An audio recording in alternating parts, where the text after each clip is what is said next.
La reflexión de esta mañana se llama Solo en Jesús encontrarás gozo y seguridad. Voy a iniciar leyendo el Salmo 4. Si anda su Biblia, le ruego que me acompañe al Salmo 4. Estaremos meditando en el Salmo 4 durante los próximos minutos. Y vamos a tratar de dar toda la lectura y vamos a tratar de ir viendo cómo Dios nos habla en esta porción. Dice el Salmo de la siguiente manera: Cuando clamo, respóndeme, oh Dios de mi justicia. En la angustia me has aliviado. Ten piedad de mí, escucha mi oración. Hijos de hombre, ¿hasta cuándo cambiaréis mi honra en deshonra? ¿Hasta cuándo amaréis la vanidad y buscaréis la mentira? Sabed pues que el Señor ha apartado al piadoso para sí. El Señor oye cuando a él clamo. Temblad y no pequéis. Meditad en vuestro corazón sobre vuestro lecho y callad. Ofreced sacrificios de justicia y confiad en el Señor. Muchos dicen: ¿quién nos mostrará el bien? Alza, oh Dios, sobre nosotros la luz de tu rostro. Alegría pusiste en mi corazón, mayor que la de ellos cuando abundan su grano y su mosto. En paz me acostaré y así también dormiré, porque solo tú, Señor, me haces habitar seguro. Nosotros estamos viviendo, hermanos, en tiempos realmente difíciles. Como les comentaba, estos últimos 2 años ha sido una situación bastante complicada con el tema de la pandemia. Creo que todos nos hemos enfrentado a cosas que no pensábamos que íbamos a enfrentarnos. Nos agarró, como podríamos decir, en curva, y que realmente no esperábamos lo que hemos vivido. Seguimos en esa incertidumbre, no sabemos qué va a suceder mañana, no sabemos qué va a pasar en los próximos meses, en los próximos años. Platicábamos ahorita, ¿y cuándo va a terminar esto? Ya las mascarillas creo que nos aburren y ya no queremos utilizarlas. Sin embargo, sabemos que es necesario poderlas utilizar por un tema de prudencia y un tema de salud. Pero realmente no sabemos lo que va a pasar mañana. Y entre otras cosas, nosotros luchamos agregando a esta situación de la pandemia que ha traído problemas laborales, ha traído problemas de ansiedad, de angustia. He visto personas que tienen problemas fuertes con ataques de pánico, con la ansiedad, con la dificultad, por lo que ha implicado estar encerrados. Hay muchas cosas a las que nos enfrentamos. Y quiero poner de ejemplo tal vez a mi padre, después de que haga esta pregunta: ¿cómo nosotros respondemos a las dificultades? Ante la adversidad, ante personas que nos están atacando, ante personas que constantemente nos difaman, nos calumnian, hablan mentiras de nosotros, o ante la angustia, ante la ansiedad, ante la dificultad para poder conciliar el sueño por tantos problemas que pueden venir a nuestra vida, ¿a quién acudimos? ¿Cómo educamos a nuestros hijos para que cuando ellos se enfrenten a los diversos problemas den una respuesta correcta? ¿Cómo los vamos educando? ¿Cómo los vamos guiando a ellos? A mi padre que ya está muerto y a quien amo mucho, yo bien me acuerdo cuando estábamos en la casa, él tenía una forma particular de responder a las dificultades. Por muchas cuestiones, mi padre, y que ruego a Dios que haya podido creer en el Evangelio todo el tiempo, se lo predicamos en casa. Al final de su vida espero que haya podido creer en Dios y que Dios se haya apiadado de él. Sin embargo, en una vida que él llevó totalmente lejos de la palabra de Dios, yo miraba ciertas actitudes en él y respuestas ante las diversas dificultades. Él era alguien muy astuto y muy habilidoso para cerrar negocios. Yo miré cosas que yo decía: ¿cómo hizo eso? Estando en la casa en un short, llegaban a buscarlo: ayúdame con esto, cerraba negocios y había dinero. El problema es que el vicio poco a poco, ustedes saben que el alcoholismo termina afectando y consume el dinero en cuestión de segundos. Eso mismo lo llevó él, era bueno para generar negocios. El punto es que así como era de rápido, así muchas veces era de frágil los negocios, por muchas de sus comportamientos personales y diversas cuestiones, que no entraré en detalles. Pero yo notaba algo cuando había dificultades, cuando él tenía un gran pesar, él se dormía. No sé cuánto les ha pasado. O sea, la forma de escapar al estrés de lo que estaba viendo y la realidad Podía ser las 2 de la tarde y él estaba totalmente dormido, roncando por horas. Se levantaba y a él le decían, yo con el tiempo entendí esto. Me hablaba una compañera de trabajo, mi papá era contador, me hablaba, que era como su socia en el despacho contable. Hola Melvin, ¿cómo estás? Bien. ¿Y el murciélago dónde está? Ya hablaba anoche. Ah, ahí está, pásamelo, me dice. Le decía murciélago porque mi papá tenía, para evitar llamadas, o sea, todo el estrés del día de muchas de sus decisiones que no supe, que le pegaban llamadas por todos lados, él trabajaba de 10 de la noche a 5 de la mañana. Sacaba sus libros contables y todo en la casa, se llevaba el trabajo a la casa y trabajaba toda la noche. Yo nunca entendí por qué trabaja en la noche mi papá. Con el tiempo, en la manera que madure, me di cuenta que la forma de escapar de la angustia, de la aflicción, de sus problemas, era o durmiendo o evitando el contacto con las personas, para evitar el conflicto. Cosa que de manera personal yo aprendí, de manera inconsciente, lo vi en mi padre y yo me volví una persona que huye a los conflictos y encarar los conflictos.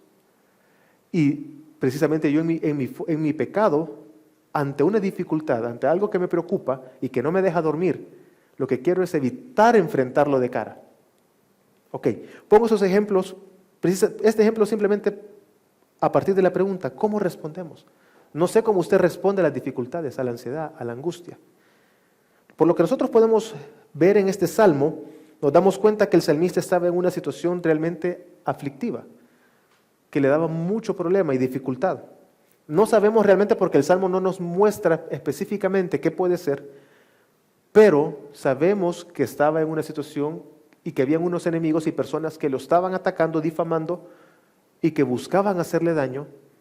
Entonces, el salmista nos muestra cómo debe de actuar el creyente y cómo nosotros debemos de responder ante las dificultades, aún en contra de lo que nosotros en nuestro corazón quisiéramos hacer, porque debemos de comportarnos como la palabra de Dios nos pide.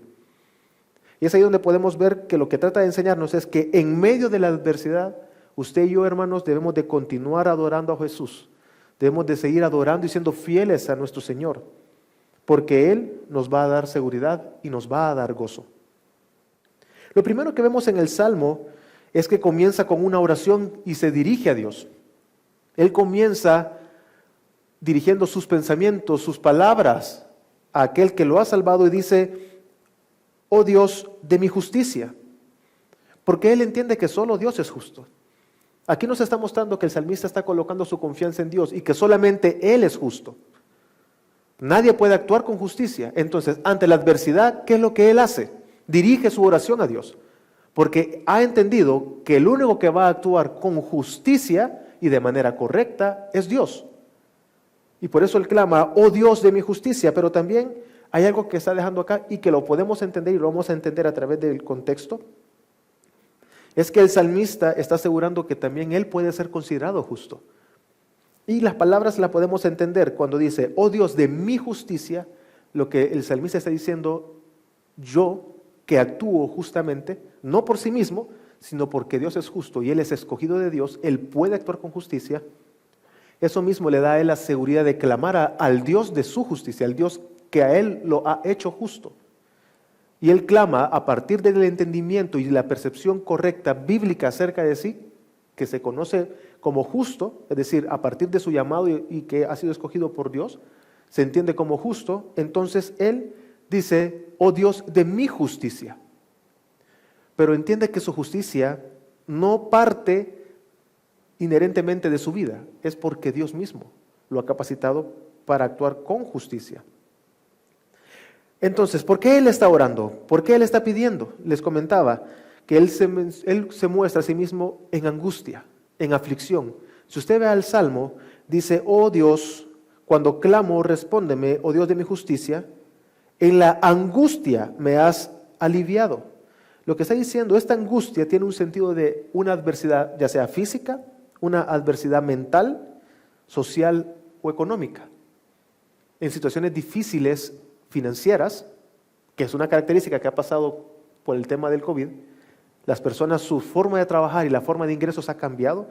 Hay personas que se han logrado adaptar, hay otras personas que aún siguen luchando. En El Salvador yo he conocido personas que aún siguen buscando empleo después de más de un año, porque la situación se ha tornado difícil. Después de la cuarentena esa persona fue despedida por circunstancias que la empresa decidió hacer recorte, pero hasta el día de hoy sigue buscando empleo. Pero también he conocido hermanos, y no dudo que aquí en Guatemala es así, que les ha beneficiado financieramente, pero que también el llamado es a ser obedientes, personas que adoran a Dios. Entonces el salmista está en una angustia que podemos entenderla como física, porque constantemente, si atribuimos este salmo a David, que muchos se los atribuyen a David, en este caso, muchos atribuyen el Salmo 4 a David, precisamente por su introducción que dirige al coro, al director del coro. Entonces entendemos y podríamos llegar a concluir que David es quien lo escribió. Muchas personas trataban de matarle, es decir, había una adversidad física. Probablemente nosotros, no sé hermanos cómo será la situación en la que usted está viviendo. Probablemente su vida no está siendo puesta en peligro. Es una de las situaciones que podemos entender acá. Lo que probablemente sí es una situación mental, una situación en la cual usted está teniendo temor, está teniendo angustia, aflicción. Esos momentos que usted se acuesta por muy cansado que esté, pero que el sueño no se puede conciliar, que aunque se duerma, se levanta y se levanta agotado. No sé a cuánto les ha pasado, que se acuestan, están tan preocupados que se pueden dormir inmediatamente. En el momento que ponen la cabeza se duermen, pero a las 5, 6 o 7 de la mañana, no sé a qué hora usted se levanta totalmente agotado. Es porque la preocupación es tanto que no le permite dormir. Su angustia es tanto que no le permite tener un buen descanso. Entonces el salmista dice: en mi angustia he clamado a ti. Pero él está seguro de algo. Y si seguimos leyendo, y esa misma frase, en mi angustia he clamado a ti, lo que él dice es, él apela a que Dios ya ha obrado en él.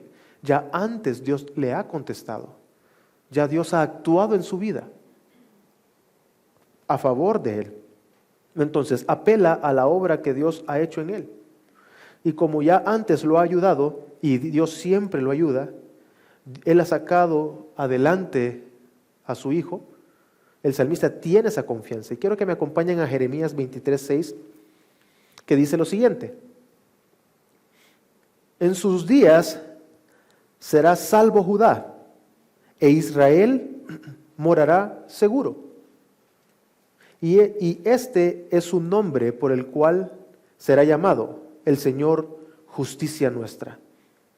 Vemos aquí Jeremías, entendiendo el contexto de la carta, mucho tiempo después de David, si atribuimos el salmo a David, un periodo que estaban próximos a ser llevados al cautiverio, ser llevados como esclavos. Jeremías anuncia algo: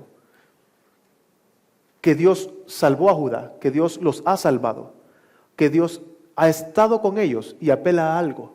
Porque ante las injusticias, ante las dificultades que nosotros vivimos, ante la difamación de una persona, ante el engaño, ante la traición, ante la mentira, uno en su corazón quisiera ver con sus propios ojos que a esa persona le vaya mal. Sin embargo, el salmista está diciendo acá que será llamado el Dios de nuestra justicia. Señor, justicia nuestra.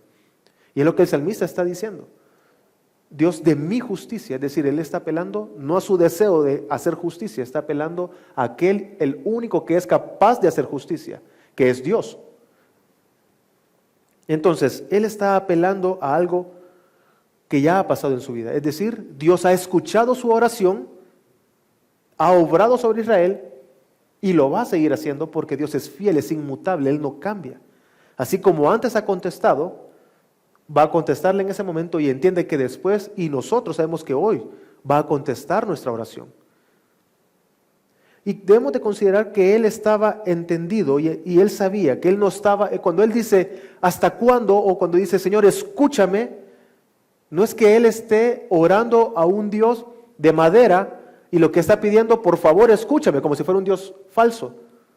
Como que si él tuviese la sensación de que no le escucha. Yo no sé, hermanos, cuántos acá les ha pasado, que uno siente que está orando, pero como que está orando al vacío, que la situación no cambia, las circunstancias no mejoran, y que por el contrario muchas veces, a pesar de que tratamos de obrar con justicia, las cosas se empeoran. Hace un par de meses yo hablaba con una persona y me decía tengo casi 8 años que mi situación familiar va empeorando. Y me decía esta persona, y que gracias a Dios esta persona ha sido muy fortalecido con la palabra, pero curioso lo que él me decía, y que como Dios, ahí vemos las personas que confiamos en la palabra, como Dios nos consuela y realmente nos orienta hacia Él. Esta persona me decía, todo comenzó con la muerte de mi madre, al poco tiempo fui despedido de mi trabajo de más de 15 años, conseguí un trabajo con menor entrada salarial, eso me generó deudas, he perdido casa, he perdido muchas, es decir que la situación ha venido, en lugar de mejorar, a pesar de su fidelidad, las cosas parecen desmejorar. Pero sin duda, y hablando, ambos llegamos a la conclusión que es el tiempo donde más ha conocido a Dios. Es en el tiempo en el cual ha logrado entender más profundamente las verdades bíblicas y aplicarlas de manera correcta a su vida. ¿Qué es mejor? ¿Tener prosperidad y bienestar y estar lejos del entendimiento bíblico? ¿O tener un conocimiento profundo de quién es nuestro Dios? Yo creo que es mejor tener un conocimiento más profundo de Dios, porque es ahí donde vamos a tener gozo y vamos a tener seguridad. Entonces el salmista no está, cuando dice escucha, no está hablando de un Dios que no escucha, o de madera que no le está oyendo, y no es que esté diciendo, o su frase no surge de la inseguridad, sino más bien lo que está diciendo o lo que está pidiendo es, y está apelando a la justicia de Dios, lo que está pidiendo es una respuesta a partir de su justicia y no de la justicia personal, humana. Hermanos, usted y yo debemos de orar con seguridad a Dios. Debemos de dirigir nuestras oraciones a Dios incesantemente, con la seguridad de que Él nos escucha, que realmente Dios nos escucha. En nuestra mente, en nuestro corazón y por las cosas y las circunstancias que nosotros vemos, tenemos muchas veces esa inseguridad y ese interrogante, ¿Dios me está escuchando? ¿Dios realmente escucha mi oración, mi súplica? ¿Acaso Dios no está viendo cómo mi hijo está enfermo o mi hija está enferma? ¿Acaso Dios no está viendo cómo mi padre está al borde de la muerte o mi madre está al borde de la muerte? ¿Acaso Dios no se va a apiadar? Hermanos, tengamos la seguridad que Dios escucha nuestras oraciones. Él escucha nuestras súplicas. ¿A quién buscamos en medio de la prueba? ¿A dónde son dirigidos sus primeros pensamientos cuando algo pasa en su vida? Cuando una situación difícil pasa. ¿Qué es lo primero que viene a su mente? ¿Dónde nosotros ponemos nuestra justicia? ¿Dónde nosotros ponemos la esperanza? ¿Suele buscar la manera usted de hacer su propia justicia? Porque es una tentación fuerte de actuar nosotros como lo que nosotros consideramos justo y no lo que Dios considera justo. Pero ahora bien, sigamos con la lectura de nuestro salmo y reflexionando. Nos lleva a entender que el salmista ora a Dios, clama y apela a Dios porque Dios le ha respondido antes. Ahora él dirige sus palabras hacia aquellos que le buscan hacer el mal. Busca enseñar algo a aquellos que están actuando en contra de él. Y vemos que estas personas, y él pregunta precisamente en los versículos 2 y 3, hijos de hombres, ¿hasta cuándo cambiaréis mi honra en deshonra? ¿Hasta cuándo amaréis la vanidad y buscaréis la mentira? Estos hijos de hombre y esta justicia a la que está apelando él, y él está apelando a que Dios realmente, porque así le dice después, Dios guarda a aquellos que actúan piadosamente, pero él se está refiriendo a estas personas y podríamos entender que son personas, por lo que está diciendo, han cambiado la gloria de Dios por la vanidad y por la mentira. ¿Hasta cuándo estas personas se van a cansar de cambiar la gloria de Dios? Probablemente podría ser, si atribuimos el salmo a David, es que se dirige a personas dentro del pueblo, porque pasó, históricamente lo podemos ver y en la palabra lo podemos ver, eran personas que, siendo judíos, no obraban con justicia, no actuaban correctamente, cambiando la gloria de Dios para seguir lo que ellos consideraban correcto. Ciertamente, muchas veces en las dificultades, las personas, aquellos que estamos dentro del cuerpo de Cristo y vemos en la iglesia, hermanos, y muchos que si los podemos llamar hermanos porque nosotros no conocemos el corazón de las personas, no sabemos a simple vista, él es salvo, él no es salvo, no podemos juzgar eso, le pertenece a Dios. Pero muchas veces nuestras actitudes y comportamientos demuestran lo que hay en el corazón, y es ahí donde podríamos llegar a concluir: nuestro hermano no está entendiendo correctamente la palabra de Dios, o probablemente podría ser que no ha conocido a Dios realmente. Entonces, durante las dificultades, las personas suelen dejar a Dios. Cuando las cosas en sus vidas, en sus familias se van poniendo feas y la situación se pone cada vez más difícil, muchos toman y optan por alejarse de la iglesia, alejarse de los discipulados, de actuar piadosamente, de tener comunión con los demás hermanos. Es una tentación fuerte. Hay personas que muchas veces llegan a considerar: mi matrimonio está en un momento crítico, lo que necesito es dedicarle tiempo al matrimonio, y el tiempo de servicio, de discipulado, de congregarme, me quita el tiempo para mi familia, y deciden alejarse. Ahí hay un grave error. ¿Hay algo que pueda corregir el matrimonio y guiarlo correctamente hacia Dios y que esté lejos de Dios? Es imposible. ¿Cómo guiarnos hacia Dios lejos de Dios? Nosotros no podemos. Nuestro pecado, ¿qué va a hacer? Alejarnos cada vez más de Dios. Meternos y hundirnos en nuestros propios pensamientos y en nuestros propios criterios, alejándonos de Dios. Podría ser esta la característica de estos hijos de hombres que eran probablemente judíos, pero que estaban cambiando la gloria de Dios, o bien perfectamente, y lo vemos ahí, eran personas que estaban atacando al salmista. Estaban atacando personas que estos hijos de hombre podían ser personas que estaban en posición privilegiada, y lo que trataban era de difamar al rey, en este caso a David, o al salmista, al Hijo de Dios, atacarlo. Pero estas personas, ¿cómo deshonraban a Dios? Y él da dos características: amando la vanidad y buscando la mentira. La primera de ellas, amando la vanidad. La vanidad tiene el sentido de ser algo vacío y que no puede ser capaz de producir ningún beneficio para nosotros. ¿Cuántos han leído Job? Creo que todos hemos leído Job, que dice vanidad, vanidad de vanidades. A lo que se refiere es: todo aquí en la tierra, absolutamente todo, no tiene la capacidad de generar un gozo y seguridad perpetua. Solamente Dios. No quiere decir que vamos a desechar y nos vamos a meter a la austeridad y nos vamos a aislar del mundo. No, lo que está diciendo es: no pongamos nuestra esperanza y confianza en las cosas de este mundo. Los hijos estos de hombres que menciona eran personas que cambiaban la gloria de Dios por la vanidad. Es decir, dicho de otra manera, cambiaban seguridad, gozo eternos, perpetuos, por una seguridad temporal. Porque es que lo que está en este mundo, lo que nuestros ojos ven, suele ser más atractivo que la esperanza de aguardar a Dios, algo que no podemos ver. Dicho con otro ejemplo, no es lo mismo llegar a la casa, abrir la refrigeradora y tener solo agua y decir: confío en Dios que voy a tener provisión, y que la lucha es fuerte porque uno está diciendo: Dios proveerá, pero ¿cuál es la realidad? Que solo tiene agua. ¿El corazón qué hace? Duda. Porque lo que ve nuestros ojos es más fuerte de esa esperanza y seguridad: Dios proveerá. Porque nuestra carne normalmente se inclina hacia las cosas que vemos. Pero debemos de entender, y es lo que apela al inicio el salmista: oh Dios de mi justicia, tú me has contestado antes, sé que lo vas a hacer y lo seguirás haciendo.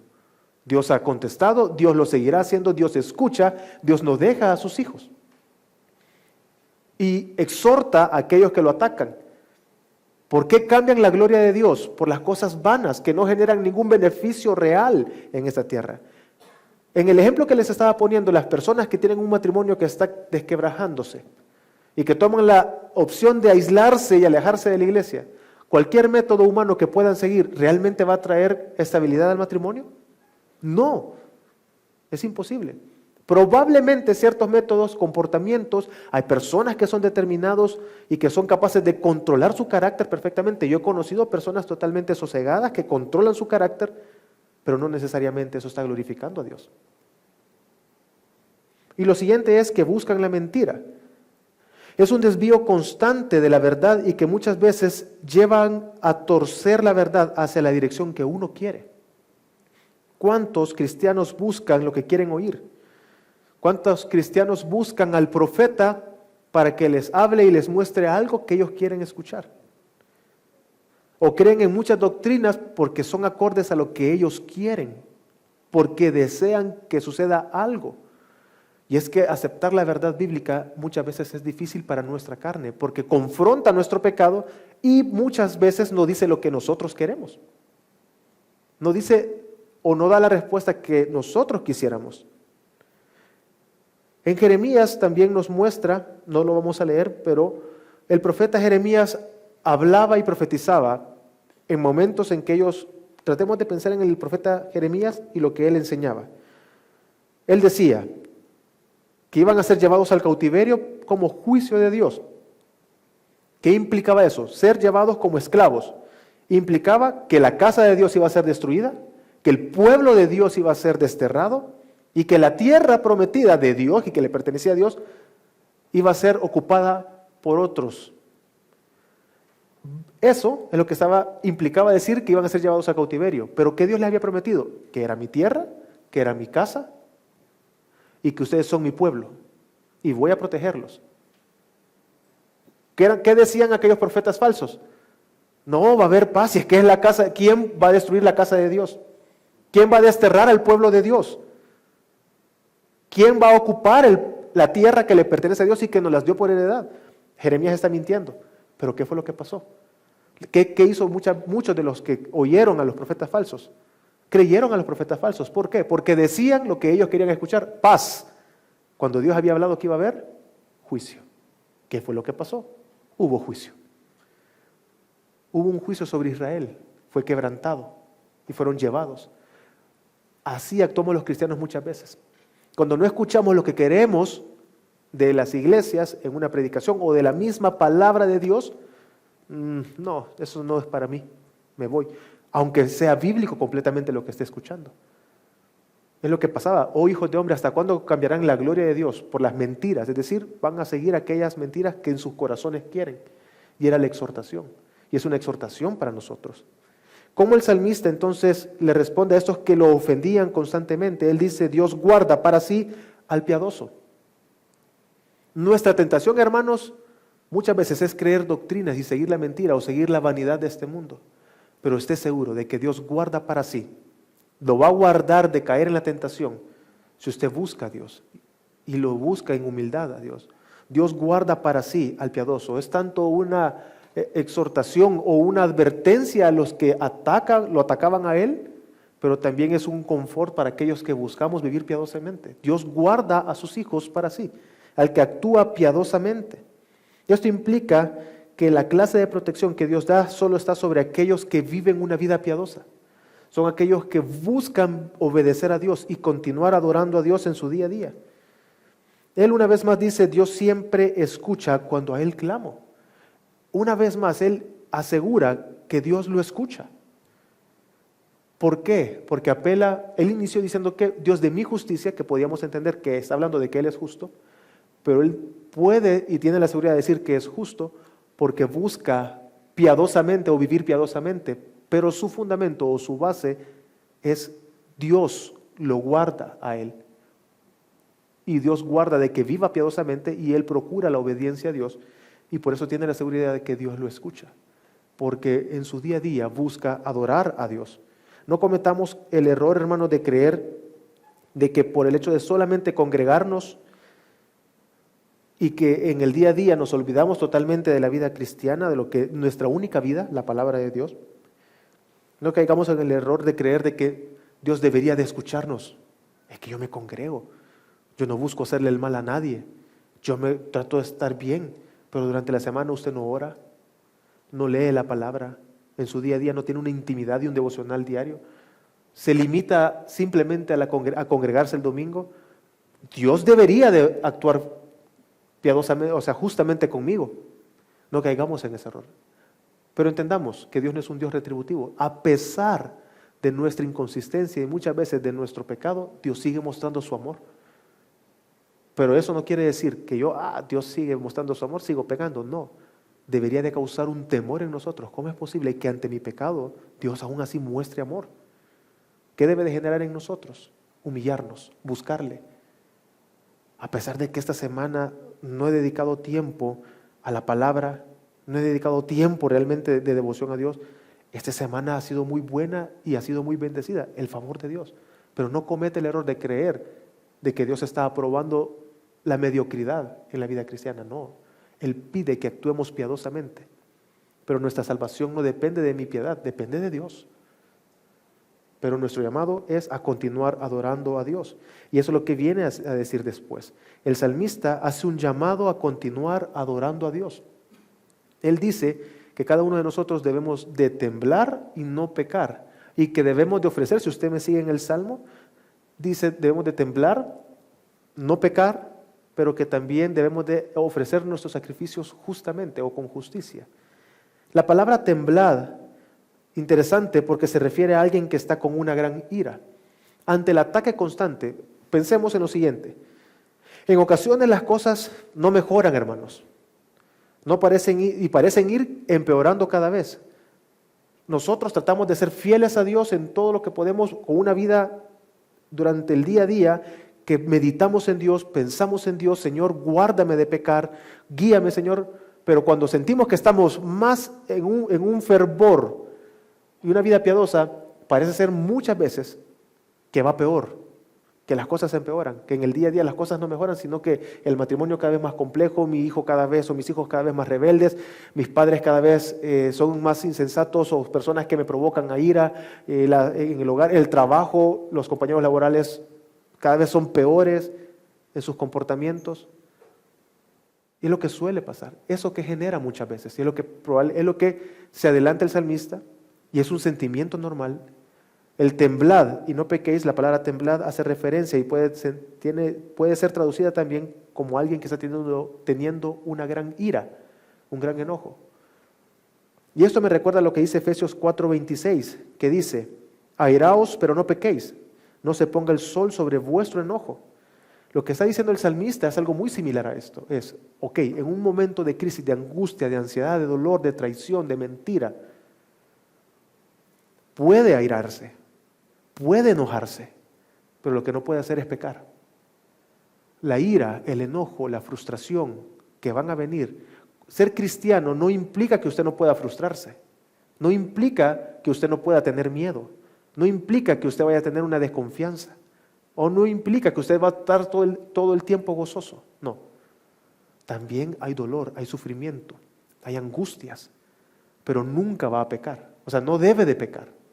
No debe de, su ira, su enojo, su frustración, no lo debe de llevar a pecar. Debe de mantenerse firme, debe de estar firme en la palabra, siendo obediente a Dios. Pero el salmista responde ¿cómo? Porque la pregunta es, ¿me puedo enojar? Un momento de frustración puede generar en nosotros dolor, tristeza, angustia. Pongo este ejemplo. Un cristiano, cuando pierde un familiar que ama, un cristiano ¿debe de abstenerse de llorar y de tener luto? No, es ilógico. Yo bien me acuerdo de mi esposa, cuando su papá murió, el llanto de ella, nunca le he escuchado llorar con tal desconsuelo a ella. Ella se abalanzó sobre el féretro y comenzó a hablar con su papá. ¿Quiere decir esa actitud? No confía en Dios ella, no ha entendido ella. O sea, un cristiano no puede tener un luto y un dolor y una frustración profunda. Moisés dijo y deseó morirse. Job deseó morirse ante la angustia. Dijo, mejor me hubiese no nacido. Lo que él está diciendo es, mejor hubiese muerto. Moisés dijo, este pueblo es terco. Y mejor me hubiese sido morir o no estar con vida. Entonces, Moisés, un hombre de Dios, en su corazón, ante el dolor, incluso llegó a desear la muerte. Pero entendemos que no pecó, siguió confiando en Dios. Porque Dios guarda al piadoso para sí. Dios nos protege. Dios se provee para que nosotros tengamos gozo, tengamos seguridad, para que nosotros realmente podamos descansar en Él. Podemos pecar, pero ¿cómo hace esto? Dice la palabra de Dios en el Salmo, meditad en vuestro corazón sobre vuestro lecho y callad. Es una deliberada meditación, una concienzuda, una intencional meditación en el Evangelio, en la palabra, en Dios. ¿Cómo usted en medio del enojo, la frustración y el dolor no va a pecar? Viniendo a la palabra, viniendo a las Escrituras. Constantemente en oración buscar a Dios y el Evangelio. Solo así va a poder realmente mantenerse firme y no pecar. Debe de meditar en su corazón, debe de orientar sus emociones correctamente a Dios. Lo que pasa es que muchos de estos sentimientos giran en torno a de que nosotros no los merecemos. ¿Por qué genera frustración, dolor, tristeza? Muchas veces la traición, el engaño, la mentira. Obviamente el dolor y la pérdida de alguien que se ama es provocado por la misma pérdida. Pero ¿qué es lo que suele pasar en casos en que somos atacados, engañados, difamados? Suele generar en nosotros una frustración y un dolor y un enojo. Porque muchos de esos sentimientos vienen porque hemos considerado nosotros no merecemos eso. Yo no merezco tal traición, tal trato, tal mentira. No merezco que mi esposo o mi esposa me trate así. No merezco que mis padres me traten así. No merezco que mis hijos me traten así. Yo no merezco ese tal irrespeto de parte de mi jefe. Yo no merezco esa forma de trato que recibo. Pero hermanos, si bien es cierto, vamos a velar por la integridad nuestra, pensemos, somos pecadores. ¿Cómo nosotros ofendemos a Dios día a día? ¿Cómo vamos constantemente con nuestro pecado ofendiendo a Dios? ¿Qué es lo que Él hace con nosotros? Perdón, misericordia, amor, gracia, disciplina también. ¿Quién es el único justo que ha padecido precisamente por su justicia, sin pecado? Dios. Él es la única persona que ha sufrido bajo nuestra perspectiva humana, porque bajo la perspectiva divina fue justo que Dios sufriera por nosotros porque así lo estableció Él. Pero en nuestra perspectiva humana, podríamos decir, el único que en esta tierra habitó sin pecado y que injustamente sufrió, Jesús. Todos nosotros acá sufrimos como producto de nuestro propio pecado, por el pecado del ser humano, por nuestros propios pecados. Entonces, dice aquí, meditemos en nuestro corazón deliberadamente en el Evangelio y callad. Esto es difícil, hermanos. Con callad hace referencia a guardar silencio y dejar que Dios obre con justicia. Uno quiere tomar con sus propias manos la justicia. Uno quisiera, como si fuese una clase de karma, que la persona que está obrando mal en contra de nosotros en el momento le vaya mal. Es que en el corazón uno, y de verdad, muchas veces estas representaciones, ya sea en una película, en algún video o algo, de ese tal llamado karma que decimos, ¿verdad? O sea, es decir, que le pasó justamente lo que él quería hacer, le pasó a él. Las personas disfrutan los videos. ¿Por qué? Porque genera esa sensación de justicia propia, personal, humana. Ahí le recibió lo que él quería para mí, lo recibió y uno se va gozoso. Se acaban los problemas y uno va con cierto gozo porque la persona recibió lo que quería hacerme. Aquí lo que está diciendo con callad es guarda en tu corazón, dirígelos hacia Dios, no actúes, confía en Dios, no actúes en venganza, no busques la venganza, no busques imponer tu justicia. Por el contrario, callad, después dice ofrecer sacrificios con justicia. La palabra justicia lo que nos está llevando a entender es ofrecer los sacrificios como Dios lo estableció, como Dios quiere que sean hechos. No podemos adorar a Dios ni ser fieles a Dios como nos plazca y como yo quiero ser fiel y adorar a Dios. No, usted y yo debemos de ser fieles a Dios y adorar a Dios como la palabra de Dios nos ordena que debemos de adorarle a Él, no como nosotros queremos. Entonces debemos de ofrecer sacrificios con justicia, adorar a Dios como Él pide, como Él demanda de nosotros. No podemos responder al pecado con pecado, pensémoslo. Si alguien me ofende, ¿por qué lo voy a ofender yo? ¿Acaso la corrupción se acaba con más corrupción? ¿Es eso posible? No. Romanos 12 nos dice más bien venced el mal con el bien. Es decir, haciendo el bien vamos a vencer al mal. Siendo fieles a Dios, adorando a Dios, buscando a Dios y responder como debemos de responder, ofreciendo nuestros sacrificios con justicia. Debemos de ser personas que actuamos con humildad, procurando obedecer a Dios, hermanos. Pero ahora bien, debemos de entender, hermanos, que solamente Dios, si viene el salmista y pasa a los últimos 3 versículos, nos lleva a entender de que debemos confiar y descansar en Dios, que solo Dios puede dar un verdadero descanso, un verdadero gozo. Él clama a Dios, en el primer versículo. Oh Dios de mi justicia, tú me has escuchado, sé que me vas a escuchar. Ya antes en mi angustia me has ayudado, lo vas a seguir haciendo. En los versículos 2 y 3 se dirige a aquellas personas que lo estaban atacando. Y hay una exhortación: dejen de cambiar la gloria de Dios por la vanidad, por la mentira. Y es una exhortación para nosotros. No cambiemos la gloria de Dios por la mentira, por la vanidad, por aquellas cosas del mundo que son temporales. ¿Cómo? Los versículos siguientes, 5 y 6, nos han llevado a reflexionar, 4 y 5, perdón, nos ha llevado a reflexionar de que debemos de continuar adorando a Dios. Seamos fieles a Él en medio del dolor, en medio del sufrimiento, en medio de aquella angustia. Y los últimos versículos nos llevan a entender, a confiar en Dios, de que solamente de Él puede venir realmente la seguridad y el gozo que nosotros queremos. Dice el Salmo, muchos dicen, ¿quién nos mostrará el bien? ¿Qué es lo que suele pasar, hermanos? Que las personas encuentran, o aquellas personas que se encuentran en situaciones que son sumamente difíciles, es más fácil creer que las cosas van a ir empeorando. Es decir, dicho de otra manera, es difícil llegar a creer que las cosas van a mejorar. Es la sensación, es el sentimiento humano. Solemos tener esa sensación de que las cosas muy difíciles van a mejorar o no van a ir bien. De ahí es donde entra esta pregunta. Muchos dicen, ¿quién nos va a mostrar el bien? ¿Quién nos va a guiar correctamente por el camino que debemos seguir? Podríamos decirlo también.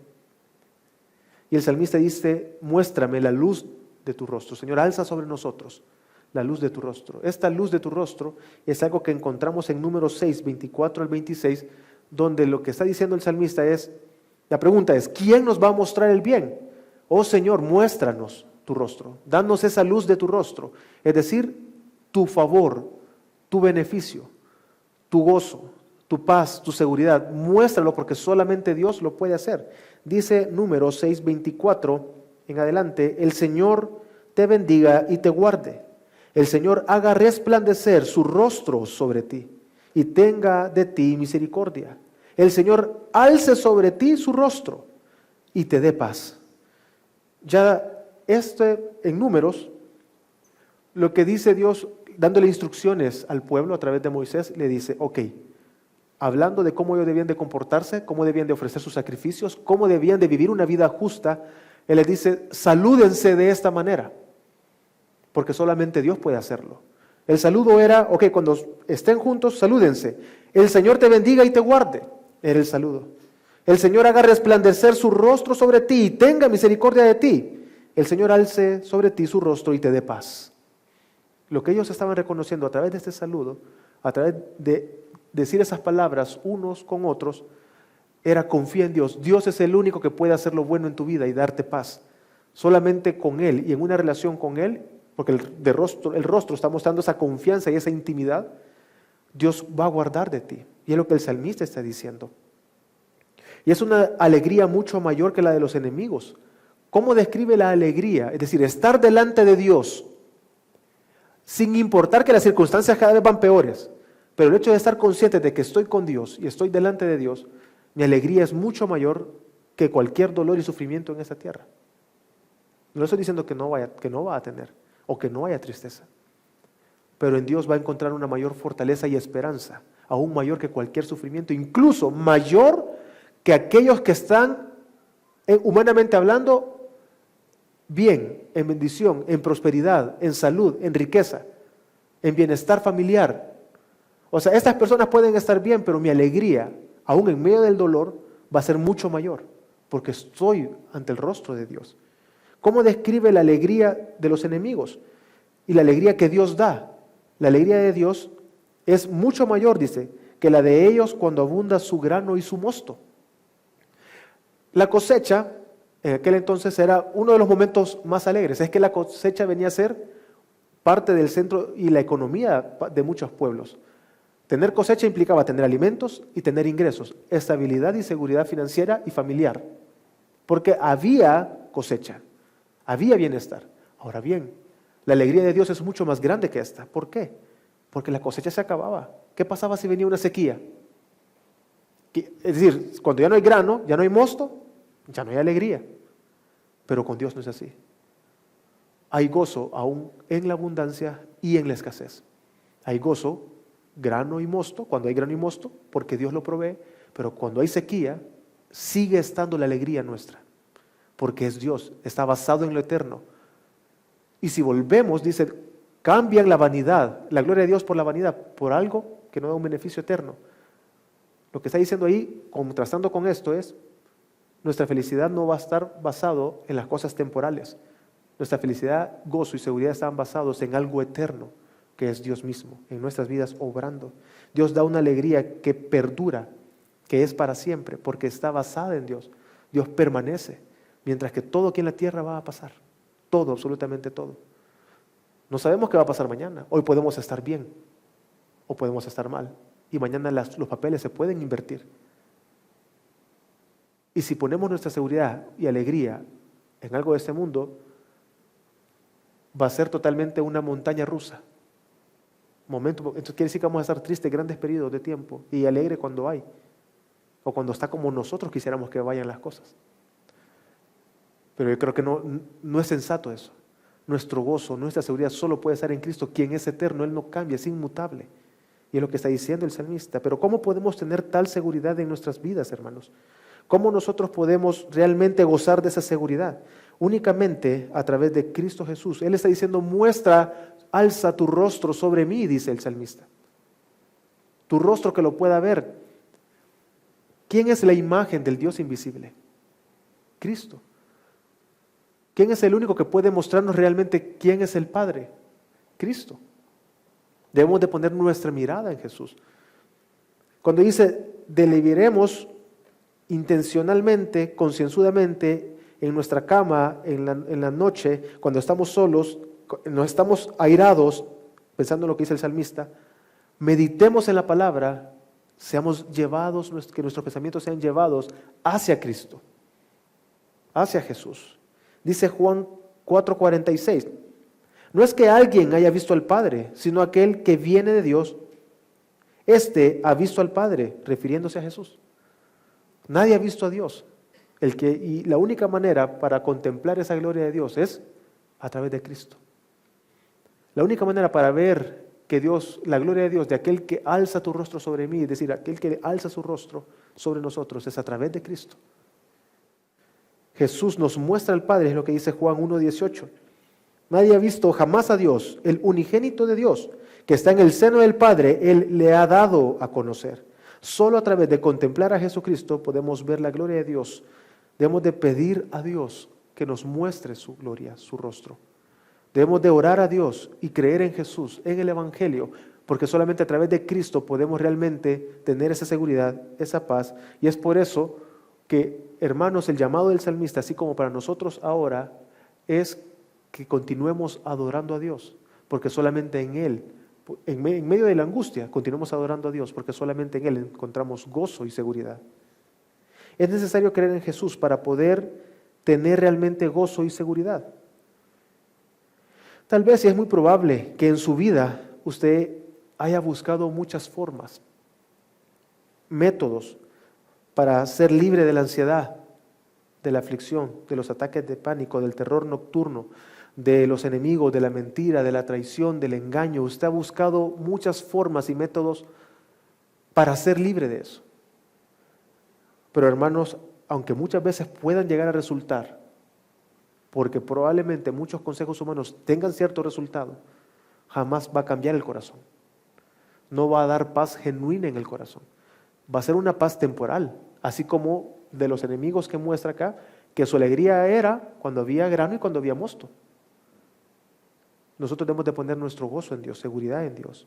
Realmente las cosas, por más que intentemos en este mundo hacerlas bien y buscar en nuestros propios métodos hacerlo, realmente podemos dormir en paz durante la noche. Podemos dormir tranquilos en la noche, confiando en Dios, sabiendo que Dios provee todo lo necesario para la vida de piedad. Es imposible si ponemos nuestra esperanza en las cosas de este mundo. ¿Cuál debe de ser el primer lugar donde nosotros colocamos nuestra esperanza cuando hay dolor? ¿Hacia dónde debemos de ver? ¿A quién debemos de dirigir nuestros pensamientos? Solamente en Dios. Hermanos, es imposible que tengamos una plena confianza para dormir en paz, estar confiados, tener un sueño. Aquí lo que está hablando es un descanso en Dios. Dormir tranquilamente, despreocupándose. Solamente en Dios. Debemos de mantenernos firmes buscando a Dios, buscando a nuestro Señor Jesucristo a través del Evangelio, a través de la comunión de la iglesia local. Uno de los grandes errores que cometemos, y se los vuelvo a repetir, cuando estamos en crisis, por ejemplo, es que cuando hay crisis financieras, lo que menos queremos ser es generosos con nuestros hermanos. Hay crisis financiera, vemos a nuestro hermano en necesidad, decimos, no tengo, no lo voy a ayudar. Y cerramos nuestro corazón a la ayuda a nuestros hermanos. Podemos ayudar, tal vez no necesariamente entregando dinero, pero hay muchas cosas más en las cuales podemos ayudar, transportándole, no sé, muchos ejemplos. Pero ¿qué es lo que suele pasar cuando hay crisis financieras? Cerramos nuestro corazón a la generosidad. O cuando hay una crisis matrimonial que les he estado comentando, aislarse. Es decir, en fin, suele pasar, hermanos, que la tentación fuerte en nosotros es, en medio del dolor, del sufrimiento, del desempleo, alejarnos de la iglesia.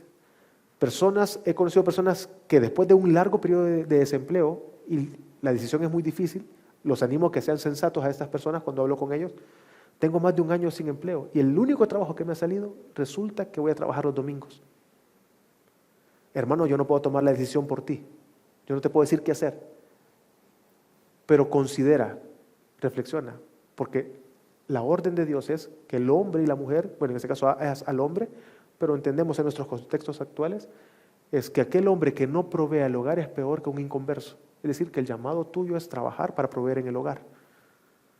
Pero la orden de Dios es, no dejes de congregarte, no dejes de discipularte, de tener comunión local. ¿Cómo llegamos a un equilibrio ahí? Ambas cosas son necesarias, confiando en Dios, en el Evangelio. Una cosa no se superpone a la otra, ambos son totalmente importantes para Dios, que proveas al hogar, porque es una forma de glorificarle, pero también el congregarte, y tiene un mayor peso tal vez en el corazón, la comunión con la iglesia y el cuerpo de Cristo. Es decir, en momentos de la angustia, hermanos, usted y yo debemos de permanecer fieles a Dios, siendo fieles en todo momento. Nunca vamos a encontrar un beneficio lejos de Dios. Nadie, ¿quién ha sostenido nuestras familias todo este tiempo? Dios. Y Él lo seguirá sosteniendo. Todos esos 2 años de cuarentena y que muchos se han enfermado, ¿quién los ha sostenido? Dios. Y los que murieron estando en Cristo, pues ahora están en un lugar mejor y en una victoria mucho mayor. Es decir, sobre el cuerpo, sobre el pecado, nosotros estamos esperando nuestra redención. Por eso, el último versículo dice, en paz me acostaré y así también me dormiré, porque solo tú, Señor, me haces habitar seguro. Hermanos, en medio de la angustia, del dolor, de la adversidad, continuemos adorando a Jesús, porque Él es el único que nos puede dar gozo y seguridad. Vamos a orar.